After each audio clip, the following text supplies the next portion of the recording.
Movie शुरू होती है तो हम अमेज़न नदी का सीन देखते हैं। उधर एक बोट में एक शिकारी होता है, वो किसी से मदद मांग रहा होता है। उस बोट के भी अलग अलग हिस्से हो जाते हैं। वो शिकारी बोट के बिल्कुल टॉप पर आ चुका था, लेकिन जब उसे कहीं से मदद नहीं मिलती तो वो सुसाइड कर लेता है, खुद को मार डालता है। अब सीन यहाँ से शिफ्ट होता है एक होटल की तरफ। वहाँ पर एक लड़की टेरी और एक डॉक्टर रह रहे थे, जिनको डॉक्यूमेंट्री बनाने का भी काफी शौक था। वो अमेज़न के होटल में इसलिए आए थे क्योंकि उन्हें अमेज़न पर डॉक्यूमेंट्री बनानी थी। वहाँ पर एक अजीबोगरीब सा कबीला रहता था और डॉक्टर को उस कबीले में काफी इंटरेस्ट था। टेरी और डॉक्टर की टीम में और भी लोग थे, यानी एक फोटोग्राफर।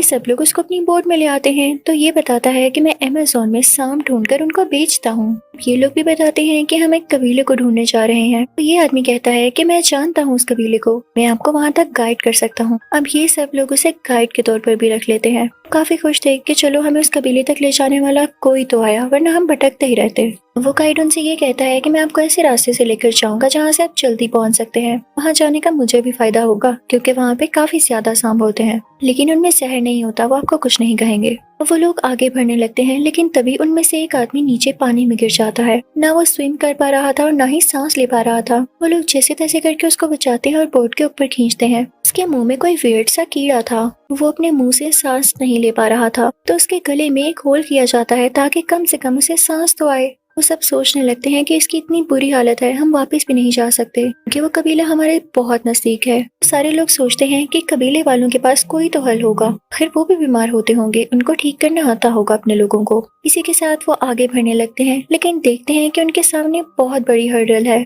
यानी काफी ज्यादा लकड़ियों को जोड़कर उन्होंने वो रास्ता बंद किया हुआ था। इसी बोट में एक एजेड आदमी होता है, वो उनसे कहता है कि कोई मसला ही नहीं है, हमारे पास काफी डायनामाइट है, हम इसको उड़ा देंगे और आगे निकल जाएंगे। तो टेरी कहती है कि खतरे से खाली नहीं हो सकता, लेकिन वो एजेड आदमी किसी की नहीं सुनता और ऐसा कर देता है। जब पानी में ब्लास्ट होता है तो पानी की कई क्रिएचर्स उनकी बोट पर आ जाती हैं, जिनमें ज्यादा सारे सांप भी थे। लेकिन वो गाइड कहता है कि डरो नहीं, ये तुम्हें नहीं काटेंगे, बस इनको वापस पानी में फेंक दो। वो सब लोग सांपों को नीचे फेंकने लगते हैं, लेकिन इसी दौरान इनसे गलती हो जाती है। इनके पेट्रोल के जो ड्रम्स थे वो भी नीचे पानी में गिरने लगते हैं। काफी कोशिश करते हैं कि उन्हें गिरने से रोक लें, लेकिन नहीं बचा पाते। इनके पास सिर्फ एक ही ड्रम था। लोग परेशान होते हैं कि इतने से पेट्रोल से हम आगे कैसे जाएंगे, लेकिन फिर भी वो आगे बढ़ने लगते हैं। आगे जाकर इन्हें वही बोट मिलती है जिसको किसी स्पिरिट की वजह से डिस्ट्रॉय होता देखा गया। तो उसी आदमी की बोट थी जो कि मदद के लिए चिल्ला रहा था, लेकिन मारा गया।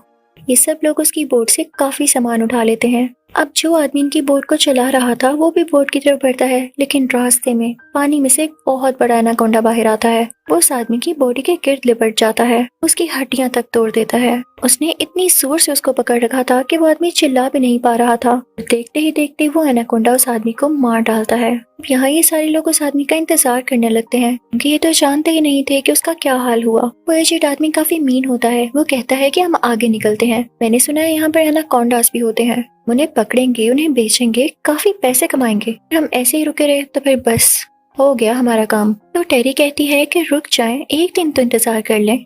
लेकिन वो एजेड आदमी गाइड को भी अपने साथ मिला चुका था। वो कहते हैं कि हाँ, हम मिलकर एनाकोंडा को पकड़ने वाले हैं। टेरी काफी परेशान हो जाती है क्योंकि उसके दोस्त की तबीयत भी तो खराब थी, यानी उसी डॉक्टर की। वो एजेड आदमी उन पर गन पॉइंट कर लेता है और कहता है कि ऐसे ही नहीं, मैं तुम लोगों के साथ आया, मुझे एनाकोंडा को पकड़ना है और तुम लोगों को मेरी बात माननी होगी। सब लोग प्रेशर में आकर उसका साथ देने के लिए तैयार हो जाते हैं। अगले दिन हम देखते हैं कि डॉक्टर की तबीयत कुछ बेहतर होती है। दूसरी तरफ वो एजेड आदमी उस एनाकोंडा को पकड़ने के लिए ट्रैप लगा रहा होता है। उसका ट्रैप लगाना सक्सेसफुल रहता है और एनाकोंडा उसमें फंस जाता है। वो आदमी काफी खुश होता है, लेकिन वो एनाकोंडा इतनी आसानी से नहीं फंसने वाला था और ना इनके हाथ आने वाला था। वो काफी स्ट्रॉन्ग था और ट्रैप से निकल जाता है।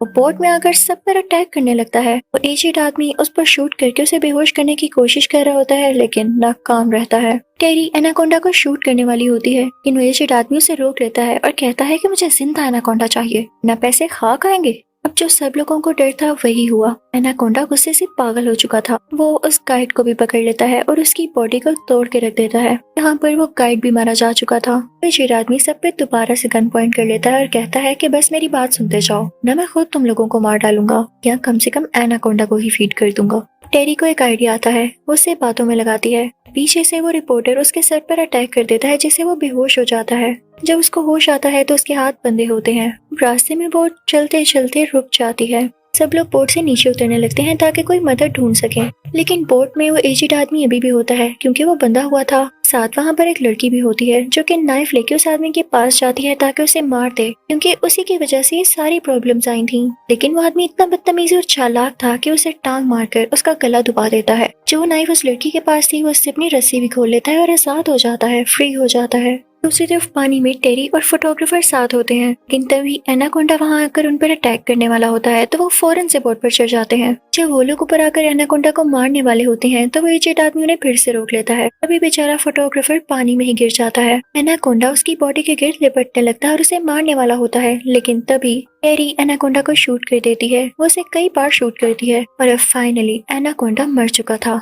ये देख के उस एजेड इंसान को काफी गुस्सा आता है। वो टेरी को शूट करने वाला होता है, लेकिन तभी वहाँ पर डॉक्टर आ जाता है और उस आदमी को बेहोश कर देता है। उसे पानी में ही फेंक के अपनी बोट को आगे लेकर निकल पड़ते हैं। सिर्फ 3 लोग बचे थे, डॉक्टर, टेरी और वो फोटोग्राफर, क्योंकि बाकी लोगों को तो एनाकोंडा ने मार दिया और उस एजेड इंसान को इन लोगों ने पानी में ही रहने दिया। थोड़ा आगे जाते ही टेरी को वहाँ पर पेट्रोल के ड्रम्स नजर आते हैं। टेरी और वो फोटोग्राफर जब पेट्रोल लेने जाते हैं तो तभी वहाँ पर वो एजेड इंसान आ जाता है जो कि मरा नहीं था, उन पर अटैक कर देता है और जब उनकी आंख खुलती है तो वो लोग भी वैसे ही बंधे होते हैं। यहाँ पर वो एजेड इंसान कोई ट्रिक लगाता है। वो टेरी और फोटोग्राफर पर खून फेंक देता है ताकि एनाकोंडा यहाँ पर आए और इन दोनों को खा जाए। एनाकोंडा जल्दी वहाँ पर आ जाता है। वो इन दोनों की बॉडी के गिर्द लिपटने लगता है, लेकिन उस एजेड इंसान को कुछ ज्यादा ही जल्दी थी एनाकोंडा को पकड़ने की, तो उस पर नेट डाल देता है। उसे कई बार शूट करता है कि ये बेहोश हो जाए और मैं इसे पकड़ पाऊं, लेकिन एनाकोंडा था काफी स्ट्रॉन्ग। वो नेट से बाहर आ जाता है और अब वो एजेड इंसान के पीछे पड़ जाता है क्योंकि उसने उसको मारना जो चाहा था। पहले तो एनाकोंडा उस एजेड इंसान के गिर्द लिपट जाता है, उसकी हड्डियां तोड़ फोड़ के रख देता है और फिर उसे निकल भी जाता है। यानी जो किसी के साथ बुरा करता है आखिर में उसके साथ भी बुरा होता है। दूसरी तरफ टेरी और वो फोटोग्राफर भी आजाद हो चुके थे। वो दोनों भागने लगते हैं, लेकिन एनाकोंडा भी उनके पीछे पीछे आने लगता है। फोटोग्राफर एनाकोंडा पर अटैक करने लगता है।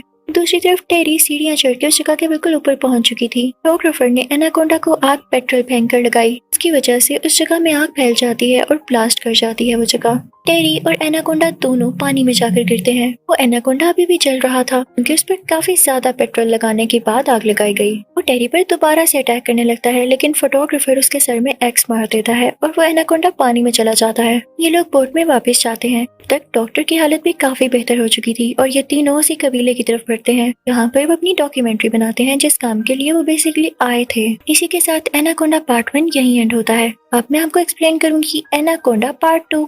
स्टार्टिंग सीन में हम जंगल में 2 शिकारियों को देखते हैं। वहीं पर एक शेर भी होता है जो उनमें से एक शिकारी पर अटैक कर देता है और वो पानी में गिर जाता है, लेकिन तभी पानी में से कोई चीज उसको नीचे खींच लेती है। और अब यहाँ से सीन चेंज होता है। हम एक आदमी को देखते हैं जो कि किसी मीटिंग में होता है। उसने कुछ इन्वेस्टर से पैसे ले रखे थे। उसने ये कहा था कि मैं इन पैसों को यूज करके कोई चीज इन्वेंट करूंगा या डिस्कवर करूंगा। सारे लोग उसे कह रहे होते हैं कि ना तो अभी तक तुमने कोई चीज बनाई ना डिस्कवर की, तो हमारे पैसे तुम हमें वापस कर दो। अगर ऐसा नहीं कर सकते तो अपनी रिसर्च यहीं रोक दो, हम तुम्हें और पैसा नहीं देने वाले। वो आदमी कहता है कि आप थोड़ा वेट तो करें, मैंने एक फ्लावर डिस्कवर किया है जिसका नाम ब्लड ऑर्चिड है। उसको यूज करके इंसान हमेशा के लिए जवान रह सकता है। उनको लोकेशन भी बताता है कि ये कहाँ पर मिल सकता है।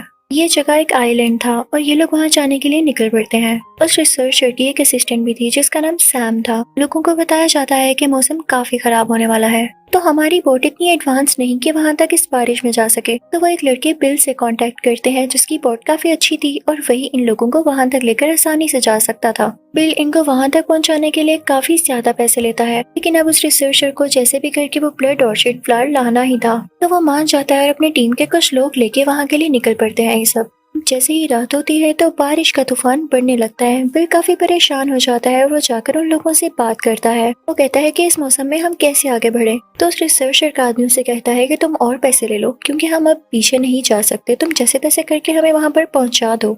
तो बिल को ये बात माननी पड़ती है क्योंकि वो पहले भी इतने पैसे ले चुका था, अब वो वापस जाता भी कैसे। खैर अब वो आगे बढ़ने लगते हैं, लेकिन जैसे ही सुबह होती है तो उनकी बोट भी खराब होना शुरू हो जाती है। वो मूव ही नहीं कर रही थी। वो चलते चलते ऐसी जगह पर पहुंच जाते हैं जहां से आबशार बह रहा था, यानी उनकी बोट अब पानी में बहती बहती नीचे गिरने वाली थी। जिसका डर था वही होता है, बोट वहां से नीचे गिर जाती है। बोट पूरी तरह से टूट चुकी थी, उसमें मौजूद सामान भी बिखर चुका था। जो सामान रिसर्चर और बिल का था वो भी टूट के खराब हो चुका था। सब लोग काफी परेशान होते हैं और किनारे पर आकर बैठ जाते हैं, लेकिन तभी बिल कहता है कि परेशान नहीं हो, यहाँ मेरा एक दोस्त है जो कि हमारी मदद कर सकता है। वो लोग किसी तरह से उसे कांटेक्ट करते हैं तो वो कहता है कि मैं $2000 लूंगा हेल्प करने के, लेकिन जहाँ तुम लोग जाना चाहते हो वहाँ तुम लोगों को 10 घंटे में ही पहुँचा दूंगा। लेकिन उस आदमी तक पहुंचने के लिए भी इन्हें किसी गंदे से रास्ते से गुजर कर जाना था। वहाँ पर काफी ज्यादा पानी इकट्ठा हुआ था। ये लोग वहाँ से गुजरने लगते हैं। बिल के पास एक पेट बंदर भी था जो कि वहाँ से डर के दरख्त पे चढ़ जाता है, यानी उसने कोई खतरा फील कर लिया था। भी हम देखते हैं कि इन लोगों में से जो आदमी सबसे लास्ट पर होता है, पानी में से कोई चीज उसको नीचे खींच लेती है और देखते ही देखते वो मारा जाता है। वो चीज कोई और नहीं बल्कि असल में एक बहुत बड़ा एनाकोंडा था। ये सारे लोग डर के वहाँ से भाग जाते हैं और एक जगह पर आकर बैठ जाते हैं। बिल कहता है कि हमें फौरन से उस जगह पहुँचना चाहिए जहाँ से मेरा दोस्त हमें उस जगह पर ले जाएगा, लेकिन कुछ लोग कह रहे होते हैं कि नहीं, इस जगह से फौरन से निकलना चाहिए। लेकिन उस रिसर्चर का आदमी कहता है कि नहीं, हम वो ब्लड ऑर्चिड फ्लावर लेकर ही जाएंगे।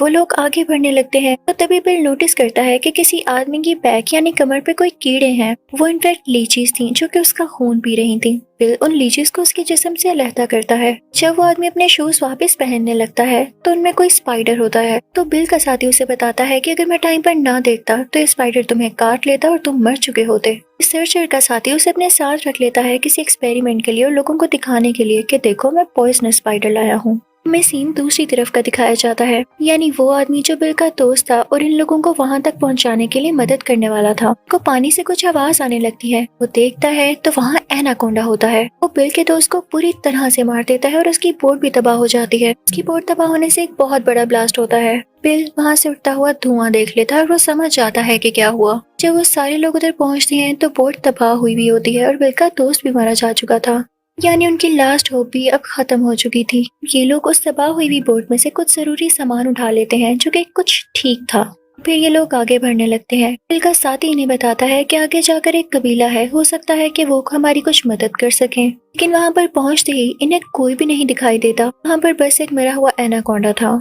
हो सकता है इन एनाकोंडास की वजह से ही लोगों ने वहाँ रहना छोड़ दिया हो। बिल कहता है कि जो करना है हमें खुद ही करना है, तो क्यों ना अपने लिए एक बोट बनाई जाए। तभी वहाँ पर रिसर्चर का साथी देखता है कि एक ब्लड ऑर्चिड फ्लावर उगा हुआ है। वो सबको बुलाता है और कहता है कि मुझे पता चल गया कि यहाँ के एनाकोंडास इतने लंबे और इतने स्ट्रॉन्ग कैसे हैं। इनको जितना भी मार लो ये मरते ही नहीं। मुझे लगता है कि ब्लड ऑर्चिड फ्लावर्स खाते हैं। उन सब से कहता है कि यहाँ पर ऐसे और फूल भी होंगे और हमें ढूंढने चाहिए। तो बाकी सब कहते हैं कि हाँ, फूल तो होंगे लेकिन उनसे ज्यादा एनाकोंडास होंगे। तुम क्या चाहते हो, हम सब मारे जाएं? वो उनको फोर्स करता है और एक बोट बनाता है। दूसरी तरफ वो रिसर्चर अपने साथी का, यानी उसी आदमी का जिसने वो स्पाइडर अपने पास रखा था, उसका सामान देख रहा होता है। रिसर्चर को पता चलता है कि उसने बिल के मरे हुए दोस्त की बोट से कुछ सामान उठा लिया था, जिसमें एक फोन भी था, लेकिन उसने इस फोन के बारे में किसी को नहीं बताया। तो वो उससे पूछता है कि जब तुम्हारे पास फोन था और हम किसी को हेल्प के लिए बुला सकते थे तो तुमने क्यों नहीं किसी को कॉल किया, कांटेक्ट क्यों नहीं किया? तो वो आदमी कहता है कि हाँ, मैं कांटेक्ट कर सकता था, लेकिन आप क्या चाहते हैं, हमें कोई मदद के लिए आता और हम यहाँ से चले जाते तो फूल कौन ढूंढता, ये मैंने आपके लिए किया। तो रिसर्चर कहता है कि फूल और पैसों से ज्यादा जान प्यारी होती है, हमने बहुत बड़ी गलती की। अब उस रिसर्चर के साथी को गुस्सा आ जाता है और जो स्पाइडर उसने पकड़ रखा था वो उस रिसर्चर पर छोड़ देता है। वो स्पाइडर उसे काट लेता है। रिसर्चर को कुछ होने लगता है। वो सब लोग वहाँ से निकलने वाले होते हैं, लेकिन रिसर्चर अभी तक नहीं पहुँचा था। तो उसकी असिस्टेंट सैम उसे बुलाने के लिए जाती है, लेकिन देखती है कि वो पैरालाइज्ड है। वो गुस्से में बाहर जाती है और कहती है कि ऐसा हाल उसका किसने किया है। उतनी ही देर में वहाँ पीछे एनाकोंडा आ जाता है जो कि उस रिसर्चर को निगल लेता है और अब वो रिसर्चर मारा जा चुका था। दूसरी तरफ उस रिसर्चर का साथी, यानी वही बुरा लड़का जिसने रिसर्चर को स्पाइडर से पैरालाइज किया, वो नई बोट में बैठकर चल पड़ता है इन सब लोगों को यहाँ छोड़कर। सैम कहती है कि हम नई बोट भी नहीं बना सकते क्योंकि हमारे पास सामान नहीं। जंगल के रास्ते वहाँ तक जाते हैं क्योंकि वो बुरा लड़का ब्लू ऑर्चिड फ्लावर लेने ही गया है। वो बुरा लड़का अपनी टीम से कांटेक्ट करने लगता है और उनको बताता है कि हमारी बोट नीचे गिर गई थी, जिसके बाद मैंने किसी को नहीं देखा और मैं अकेला सर्वाइवर हूँ। शायद चाहता था कि वही वो ब्लड ऑर्चिड फ्लावर ढूंढे और अपना क्रेडिट लेकर अपनी टीम के पास चला जाए, लेकिन इतने में ही एनाकोंडा उस पर अटैक करके उसे पानी के अंदर खींच लेता है। दूसरी तरफ जंगल में जब बाकी लोग जा रहे होते हैं तो वहाँ उन्हें एनाकोंडा मिलता है। वो एनाकोंडा सब पर अटैक करने लगता है। अब जब वो सैम की तरफ बढ़ता है तो सैम उसका सर काट डालती है। जंगल एनाकोंडा से भरा पड़ा था। वहाँ पर एक और एनाकोंडा आता है और उनमें से एक आदमी को चक्कर लेता है। उसे निकलने ही वाला होता है कि बिल ये देख लेता है और फौरन से जाकर एनाकोंडा के सर पर वार करता है। इसकी वजह से एनाकोंडा मर जाता है और उस आदमी को छोड़ देता है। ये भी एक मिरेकल था, वरना वो आदमी इस एनाकोंडा के हाथों मारा जाता। वो बुरा लड़का भी जैसे तैसे करके उस जगह पहुंच जाता है जहाँ पर बहुत सारे ब्लड ऑर्चिड फ्लावर्स थे। बाकी लोग भी जैसे तैसे करके जंगल से होते हुए वहाँ तक पहुँच जाते हैं। ये सब लोग उस बुरे लड़के की बोट को यूज करके वापस जाने वाले थे, लेकिन उस लड़के को ये फील हो जाता है और वो वापस आता है, सब पर गन पॉइंट कर लेता है। वो बिल के सर पर वार करके उसे बेहोश कर देता है और बाकी सबको अपने साथ आने का कहता है। पूरा लड़का सैम पर गन पॉइंट कर लेता है और उससे कहता है कि आगे एनाकोंडास हैं, मैं तुम्हें जैसा कहूँ वैसा ही करो। तुम यहाँ से जाओगी और वो ब्लड ऑर्चिड फ्लावर्स इस बैग में डालोगी। नहीं, वो बुरा लड़का अपनी जान का रिस्क नहीं ले रहा था, वो सैम पर सारा बर्डन डाल रहा था। सैम को ऐसा करना पड़ता है और वो बैग लेके ब्लड ऑर्चिड फ्लावर्स तोड़ने लगती है, लेकिन तभी वो दरख्त टूटने लगता है। तो सैम जल्दी से वो फ्लावर्स वाला बैग उस बुरे लड़के की तरफ फेंकती है, लेकिन तब बिल को भी होश आ चुकी थी। वो उस बुरे लड़के पर अटैक करने लगता है। उस बुरे लड़के के हाथ में जो बैग था वो नीचे गिर जाता है और उसमें से स्पाइडर बाहर उसको काट लेता है, जिससे वो पैरालाइज होने लगता है और फिर नीचे गिर जाता है। एनाकोंडा उसे हमेशा के लिए अपने साथ ले गया था। दूसरी तरफ दरख्त टूट जाने की वजह से सैम भी नीचे गिर जाती है, लेकिन सब एनाकोंडास का ध्यान पहले उस बुरे लड़के की तरफ था जो कि उसे खाने वाले थे। सैम जल्दी से अपनी जान बचाकर वहाँ से निकल आती है, लेकिन तभी एक एनाकोंडा का ध्यान सैम की तरफ जाता है और वो उसे खाने ही वाला होता है। तभी सैम का साथी उसके मुंह पर फ्यूल डाल देता है और उसको आग लगा देता है, पर शूट करके पर बहुत बड़ा ब्लास्ट होता है और सारी जगह टूटने लगती है। वहाँ की मिट्टी में क्रैक्स आने लगते हैं और वो नीचे धंसने लगती है। सारे एनाकोंडास भी उसके अंदर धंसने लगते हैं और उनके ऊपर मिट्टी आकर गिरती है। यानी सारे एनाकोंडास अब मारे जा चुके थे। ये लोग ऊपर की तरफ थे तो ये लोग वो बोट लेके वहाँ से निकल आते हैं। ये लोग सेफ थे क्योंकि कोई एनाकोंडा नहीं बचा था। लोग सोचते हैं कि कुछ भी हो जाए हम हिम्मत करके वापस अपने घरों को जाएंगे, और इसी के साथ एनाकोंडा पार्ट 2 भी खत्म हो जाता है।